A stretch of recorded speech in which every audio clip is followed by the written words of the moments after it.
से किसी ने अदारे के ऊपर मुनज्जम कैंपेन चलाकर खिलाफ उसकी कोई कैंपेन की हो। आप कोई एक इंसिडेंट कोट कर दें। बाजवा साहब, आपको 2018 इलेक्शन में अवाम के मैंडेट की चोरी का हिसाब देना है, इसलिए तो मैं उन किरदारों का नाम लेता हूँ। जनरल बाजवा साहब, आपको इस हुकूमत की तमाम नाकामियों का हिसाब देना है। जनरल फैज साहब, क्यों आपने नवाज शरीफ और उसकी बेटी मरियम नवाज को जेल में रखने की दरख्वास्त। दोस्तों, ये दुनिया चमचू से भरी पड़ी है, क्योंकि अगर आपकी जिंदगी में कोई चमचा नहीं तो आपको जिंदगी जीने का कोई मजा नहीं आएगा।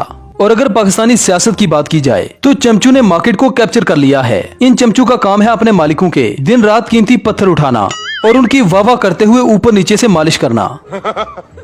जब पाकिस्तानी मार्केट में नया नया मोबाइल आया था तो सबसे बड़ा मसला था चार्जिंग का। मोबाइल फोन की पिन अक्सर खराब हो जाया करती थी, तो चाइना ने फिर इसका एक हल निकाला। उन्होंने पाकिस्तानी कौम के लिए एक ऐसा चार्जर निकाला जिसे डड्डू चार्जर कहते हैं। ये किसी एक स्पेसिफिक फोन की बैटरी को चार्ज नहीं करता, ये हर फोन में लग जाता है। अब आप सोच रहे होंगे कि मरियम औरंगजेब का डड्डू चार्जर से क्या लेना देना। नून लीग में मरियम औरंगजेब का बस एक ही काम है, अपने अकाउंट की मालिश करना और उन्हें चार्ज करते रहना। दोस्तों, आज हम बात करेंगे नून लीग की रहनुमा मरियम औरंगजेब के बारे में, जिसे जूटू की नानी और डड्डू चार्जर के नाम से याद किया जाता है। जैसा काम वैसा नाम। इसका ताल्लुक एक मालशीय घराने से है। मरियम औरंगजेब की वालदा ताहिरा अशरफ होली फैमिली हॉस्पिटल में 8 ग्रेड की मुलाजमा थी, जिसे 1990 में नवाज शरीफ की मां की खिदमत के लिए बतौर नर्स प्राइम मिनिस्टर हाउस में भेजा गया। वहाँ पर ताहिरा अशरफ को नवाज शरीफ से मोहब्बत हो जाती है।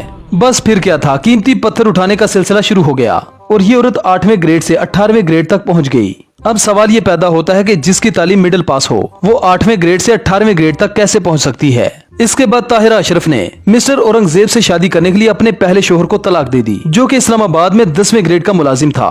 अब ये अपने घर कम और नवाज शरीफ की खिदमत में ज्यादा पेश हुआ करती थी। नवाज शरीफ की वालदा ताहिरा अशरफ को काफी पसंद किया करती थी। ये वो वक्त था जब ताहिरा अशरफ एक किराए के घर में रहा करती थी। इसके बाद नवाज शरीफ की मदद से इसने 3 कनाल का एक बंगला और 2 बड़ी मार्केट्स अपनी प्रॉपर्टी में शामिल करने में कामयाब हो गई। अब इसकी प्रॉपर्टी की मलकियत 100 करोड़ हो चुकी थी। इस खुदगर्ज औरत ने 2001 में मुशर्रफ कैंप ज्वाइन कर लिया और नवाज शरीफ को गद्दार करार दे दिया। इसके बाद इसकी मालिश का सिलसिला शुरू तो हुआ, लेकिन अब कीमती पत्थर नवाज शरीफ के नहीं थे, बल्कि पाकिस्तान के सदर और चीफ ऑफ आर्मी स्टाफ के थे। बहुत से इंटरव्यूज में ताहिरा औरंगजेब ने नवाज शरीफ को गद्दार करार दिया। अब ये मुशर्रफ के हक में इंटरव्यू देने लगी और नवाज शरीफ को गंदा, करैक्टरलेस और गद्दार कहने लगी। इस औरत की चालाकी से दुनिया की तमाम लुमड़ियां इंस्पिरेशन लेती थीं। अब जब इसे एहसास हुआ कि फिर से नून लीग की हुकूमत आएगी, तो इसने एक माफीनामा तहरीरी तौर पर नवाज शरीफ को भिजवाया, जिसके बाद इसने फिर से मुस्लिम लीग नून ज्वाइन कर ली। नवाज शरीफ की वालिदा ने इसे माफ कर दिया और इस शर्त पर इसे सेनेटर बना दिया कि वो दोबारा नवाज शरीफ को धोखा नहीं देगी और अब की बार मालिश जरा सरसों के तेल से करेगी। 2013 में नवाज शरीफ की वालिदा ने नवाज शरीफ को ये हुक्म दिया कि ताहिरा औरंगजेब की बेटी मरियम औरंगजेब, जिसने अभी तक ग्रेजुएशन भी नहीं की थी, उसे सेनेट में एक सीट दे दी जाए ताकि मालिश का ये सिलसिला जारी रहे। अब दिल का मामला था, नवाज शरीफ ने ताहिरा औरंगजेब की बेटी मरियम औरंगजेब को एक सीट तोहफे के तौर पर दे दी।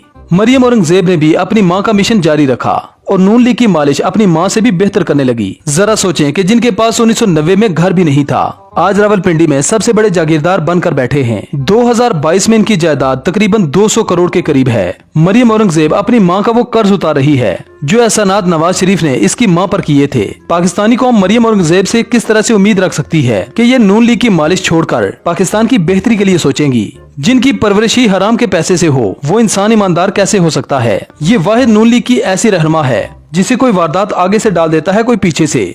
और उनको ये बताना चाहती हूँ कि इनसे बच कर रहें। ये लोग वारदात पीछे से डालते हैं और आगे तमाशे करते हैं। मतलब इनकी हिर्स भरी नजरें पैसे के ऊपर होती है। अगर इनका कोई सुत्थन भी ले जाए तो इन्हें कोई परवाह नहीं।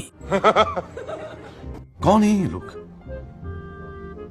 कहां से आते हैं? वेल तो यार, ये थी हमारी आज की वीडियो। आई होप आपको पसंद आई होगी। अगर वीडियो पसंद आए तो वीडियो को लाइक कीजिए, शेयर कीजिए और चैनल को सब्सक्राइब करना ना भूलें। तो मिलते हैं नेक्स्ट वीडियो में। Good bye.